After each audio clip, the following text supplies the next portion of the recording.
హైదరాబాద్ మలక్పేట్ గంజ్లో తెలంగాణ జాగృతి అధ్యక్షురాలు కవిత పర్యటించారు. రైతులు, వ్యాపారులు, హమాలీలతో మాట్లాడి సమస్యలను అడిగి తెలుసుకున్నారు. మార్కెట్లో శానిటేషన్ సమస్య తీవ్రంగా ఉందని కవిత అన్నారు.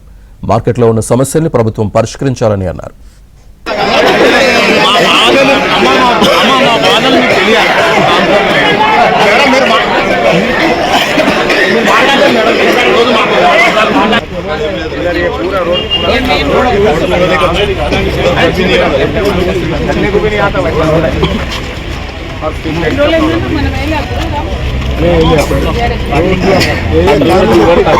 సార్ వర్షాలు ఎక్కువ రావడం వల్ల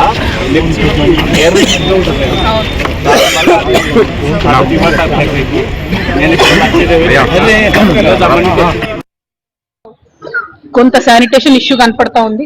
మెయిన్ మార్కెట్ యార్డ్ రోడ్ ఏదైతే ఉందో అది కనీసం లారీలు పోకుండా మనుషులు కూడా తిరగలేనటువంటి పరిస్థితి ఉంది. ఈ చుట్టుముట్టు కొంత మళ్ళా లైట్లు గీట్లు ఇట్లాంటివి పెట్టాల్సిన అవసరం ఉన్నది. అన్నిటికన్నా ఎక్కువ డ్రైనేజ్ వ్యవస్థను త్వరితగతిన మంచిగా చేసుకొని జిహెచ్ఎంసీ కొంచెం ప్రత్యేక శ్రద్ధ పెట్టి ఎప్పటికప్పుడు ఎక్స్ట్రా ఇక్కడ శానిటేషన్ వర్కర్స్ ని పెట్టుకుంటే సమస్య తీరుతుందని చెప్పి నేను ప్రధానంగా భావిస్తా ఉన్నాను. బేసిక్ ఫెసిలిటీస్ ఏవైతే ఉన్నాయో వాటి మీద ప్రభుత్వం శ్రద్ధ పెట్టాలని డిమాండ్